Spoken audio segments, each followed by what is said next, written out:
Булган аймгийн Хишиг өндөр сумын ерөнхий боловсролын сургуулийн 11-р ангийн сурагч Бямбочор мал маллах арга ухааныг ааваас өвлөн яваа залуу. Сурч боловсрохын зэрэгцээ малаа маллаж амралтын өдрүүдээр хичээлийн зав заагаар хөдөө гэртээ ирж аав ээжтэй нэмэр тусуулах нь түүний өдөр тутмын дадсан ажил. Малаа маллаад уламжлал зан заншлаа өвлөөд явах нь дамжиггүйч эрдэм мэдлэгийг орхигдуулж болохгүйг Бямбочор хэлж байлаа. Мөн үе тэнгийнхнээч уламжлалтай зан заншил соёлоо мэддэг байхыг тэрээр уриаллаа.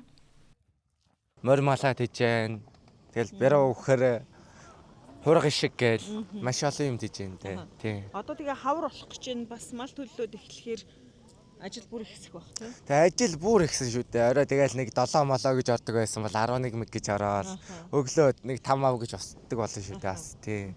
Бүр л ихсэн. Яг тухайн үеэр л сайн маллаа төлж авахгүй бол тэгэл мал өсөхгүй шүү дээ. Өдөр тутмын ажил одоо өглөөс ол хэрвээ тэжээлийнхаа юмнуудыг өгөөл хониндоо яваал орой услаал усаа авна өстө байнга л бүх юм аян шүү дээ. Тэжээлийнхаа юмнуудыг баасын авна, усын авна. Тэгэл бүх зүйлээ ээжиг байхгүй тоол моолоог гадаа гарч гэрт орж ийм л болж шүү дээ. Энэ нутаг чинь бас тэгээд их хангаан амтан юм хумтай байна шүү дээ. Тэрнээс бас мал сургийн хамгаалах, хариулах юм бас их байдаг юм шиг байна. Тий, байлгүй яах вэ? Өвлжөөндөө бол ерөн өдөржингөө л хонио дагаж явна. Тэгээд хаяас хангаан ишгтэй юм өглгүй яах вэ? Тэгээд өдөржингөө хонио сайн л дагаж явах юм да тий бас.